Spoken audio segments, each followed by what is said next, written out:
சீரற்ற வானிலை, காற்றின் வேகம் அதிகரிப்பு, 3 ஹெலிகாப்டர்கள் தயார் நிலையில். ராஜபக்சர்களுக்கு மக்கள் தகுந்த பாடம் புகட்டுவார்கள். பண்டாரநாயக்க குடும்பத்தின் நிலையே ஏற்படும். மனித உரிமைகளுக்கான குவாங்ஜி பரிசை வென்ற ஈழத்து தமிழர் தைரியம் மற்றும் நம்பிக்கையின் அடையாளமாகவும் புகழாரம். ஜனாதிபதி தேர்தலுக்கு பின் உடனடியாக நாடாளுமன்ற தேர்தல் வேட்பு மனுக்கள் கோரப்படும். ரத்நாயக்க. ரஷ்யா உக்ரைன் அமைதி பேச்சுவார்த்தைக்கு அழைப்பு. சீனா மற்றும் பிரேசில் கைச்சாத்து. ஐக்கிய மக்கள் சக்தி ராஜதந்திர பணி. போரில் சிக்கி தவிக்கும் இலங்கையர்களை நாட்டுக்கு அழைத்து வர நடவடிக்கை. நாடாளுமன்றத்தின் புதிய சட்ட முன்வரைவு குறித்து வழக்கு தாக்கல். தேசிய மக்கள் சக்தி எடுத்துள்ள தீர்மானம்.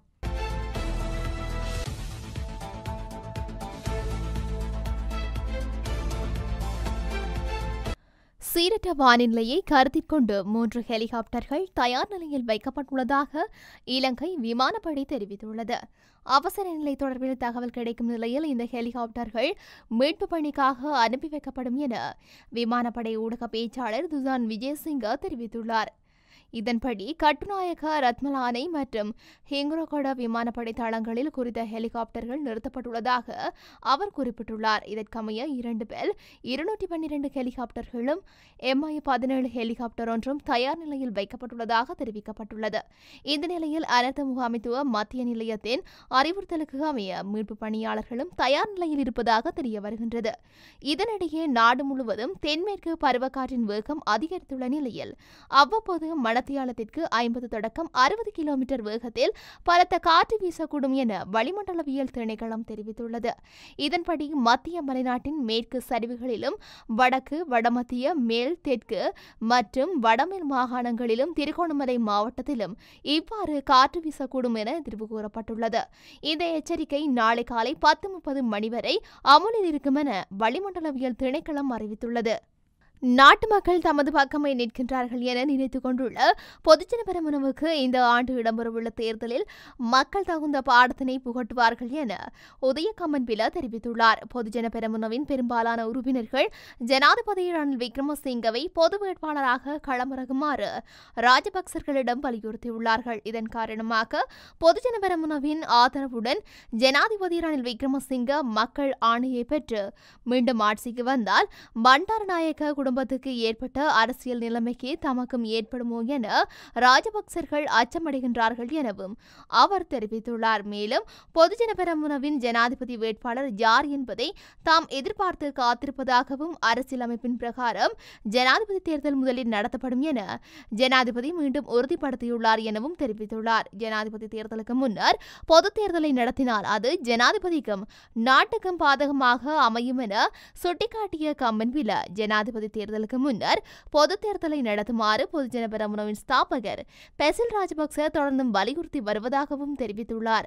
ரணில் விக்ரமசிங்க அதற்கு 113 உறுப்பினர்களின் ஆதரவை கையெழுத்துக்களூடாக உறுதிப்படுத்துமாறும் நாடாளுமன்றத்தை அதன் பின்னர் கலைக்கலாம் எனவும் பெசிலிடம் குறிப்பிட்டுள்ளார் எனவும் தெரிவித்துள்ளார். எனினும் நாடாளுமன்றத்தை கலைப்பதற்கு 113 உறுப்பினர்களின் ஆதரவு பெறுவதற்கு பெசில் ராஜபக்ச எடுத்த முயற்சிகள் தோல்வியடைந்துள்ளன எனவும் குறிப்பிட்டுள்ளார்.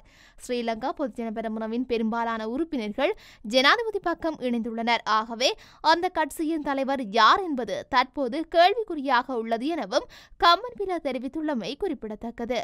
தென்கொரியா மே 18 நினைவு அறக்கட்டளையின் 2024 ஆண்டுக்கான மனித உரிமைகளுக்கான குவாங்ஜி பரிசு தமிழ் பெண் உரிமையாளர் ஆர்வலர் சுகந்தினி மதிமுதன் தங்கராசுக்கு வழங்கப்பட்டுள்ளது. இராணுவத்திடம் அனைத்தையும் இழந்த ஏராளமான பெண்களுக்கு தைரியம் மற்றும் நம்பிக்கையின் அடையாளமாக அவர் நிற்கின்றார் எனவும் அவர் கௌரவிக்கப்பட்டுள்ளார். இது தொடர்பில் கருத்து தெரிவித்த சுகந்தினி, இலங்கை இராணுவத்தால் கைது செய்யப்பட்டு வவுனியாவில் உள்ள பிரபல தளமான யோசப் முகாமுக்கு அழைத்து செல்லப்பட்ட போது அங்கு தாம் பயங்கரமான சித்திரவதைக்கு உள்ளாக்கப்பட்டதாக சுகந்தினி குறிப்பிட்டுள்ளார். மேலும் தாம் நிர்வாணப்படுத்தப்பட்டிருந்த நிலையில் அதே அறையில் மேலும் 11 பெண்கள் அதே போன்ற நிலையில் வைக்கப்பட்டிருந்ததாக சுகந்தினி கூறியுள்ளதோடு துரதிருஷ்டவசமாக அவர்களில் 2 இறந்துள்ளனர் என்று சுகந்தினி குறிப்பிட்டுள்ளார். மேலும் இந்த நிகழ்வில் யுத்தத்தின் போது உயிரிழந்தவர்களுக்கு அஞ்சலி செலுத்தப்பட்டமையும் குறிப்பிடத்தக்கது. ஜனாதிபதி தேர்தலுக்கு பின்னர் உடனடியாக ஒரு பொதுத் தேர்தல் நடைபெறும் என்று ஆங்கில பத்திரிகை ஒன்று செய்தி வெளியிட்டுள்ளது. ஜனாதிபதி தேர்தலுக்கு முன்னதாகவோ அல்லது இரு தேர்தல்களையும் ஒரே சமயத்தில் நடத்துவதற்கோ ஜனாதிபதி இணக்கம் காண்பிக்கவில்லை. ஜனாதிபதி தேர்தலை தொடர்ந்து நாடாளுமன்ற தேர்தல் நடத்தப்படும் என அவர் அமைச்சரவையில் தெரிவித்துள்ளார்.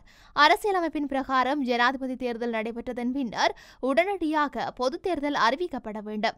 ஜனாதிபதி தேர்தலில் வெற்றி பெறும் வேட்பாளர் அவரது கட்சி அல்லது கூட்டணிக்கு பெரும்பான்மையுடன் புதிய நாடாளுமன்றத்தை தேர்ந்தெடுப்பார். இறுதியாக 2020 ஆண்டு ஆகஸ்ட் மாதம் பொதுத் தேர்தல் நடத்தப்பட்டது. மேலும் ஜனாதிபதி தேர்தலையும் பொதுத் தேர்தலையும் ஒரே நேரத்தில் நடத்துவதற்கான ஏற்பாடுகளும் காணப்படுகின்றன. அரசியலமைப்பின் பிரகாரம் அறிவிக்கப்பட்ட எந்தவொரு தேர்தலையும் நடத்துவதற்கு தேர்தல் ஆணையகம் கடமைப்பட்டுள்ளது.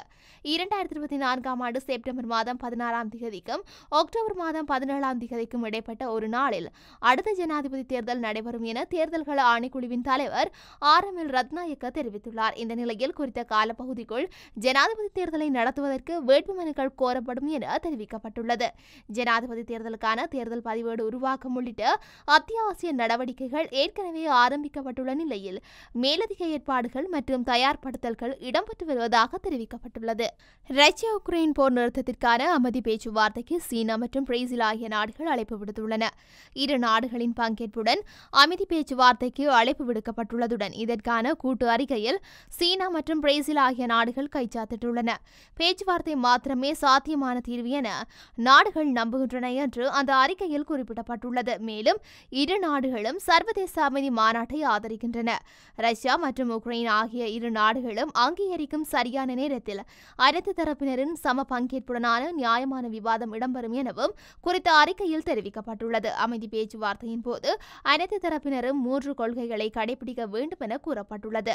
அவையாவன போர்க்களத்தை விரிவுபடுத்தக்கூடாது, அமைதியின்மையை ஏற்படுத்துவதை தவிர்த்தல் மற்றும் எந்தவொரு தரப்பினரும் கோபமூட்டும் வகையில் செயற்படக்கூடாது போன்றவையாகும். மியன்மார் பயங்கரவாதம் மற்றும் ரஷ்ய போரில் ஈடுபட்டுள்ள இலங்கையர்களை நாட்டுக்கு அழைத்து வருவதற்கு ஐக்கிய மக்கள் சக்தி ராஜதந்திர பணியை நடைமுறைப்படுத்துவதற்கு தீர்மானித்துள்ளது. இதன்படி ஐக்கிய மக்கள் சக்தியின் தலைவர் சஜித் பிரேமதாசவின் வழிகாட்டலின் பேரில் நாடாளுமன்ற உறுப்பினர்கள் குழு ஒன்று மியன்மார் மற்றும் ரஷ்யாவிற்கு அனுப்பி வைக்கப்பட உள்ளதாக தெரிவிக்கப்பட்டுள்ளது. மியன்மார் மற்றும் ரஷ்யாவுக்கு செல்லும் குழுவில் நாடாளுமன்ற உறுப்பினர்களான ஜேசி அலவதுல்ல, சுஜித் சஞ்சய் பெரேரா, கலாநிதி காவிந்த ஜெயவர்தன, சட்டத்தரணி வசந்த ஜாப்ப பண்டார ஆகியோர் இடம்பெறுவதாக குறிப்பிடப்படுகின்றது. இதன்படி மகாநாயக தேரர்கள் மற்றும் எதிர்க்கட்சி தலைவர் ஆகியோர் கையொப்பமிட்ட மகஜர் ஒன்றையும் இந்த குழுவினர் எடுத்து செல்ல உள்ளதாக தெரிவிக்கப்படுகின்றது.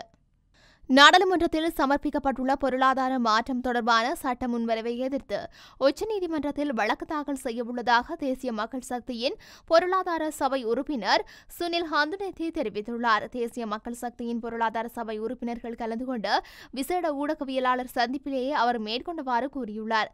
அவர் மேலும் குறிப்பிடுகையில், நாட்டின் பொது நிதி முகாமைத்துவத்தை உகந்த மட்டத்தில் பேணுவதற்காக பொருளாதாரமற்ற சட்டமூலம் மற்றும் பொது நிதி முகாமைத்துவ சட்டமூலம் என்பன அண்மையில் நாடாளுமன்றத்தில் சமர்ப்பிக்கப்பட்டன. இருப்பினும் தற்போதைய அரசாங்கம் நாட்டின் பொருளாதாரம் தொடர்பில் ஏற்றுக்கொள்ள முடியாத வகையில் பாரதூரமான சட்டமூலம் ஒன்றை முன்வைத்துள்ளது.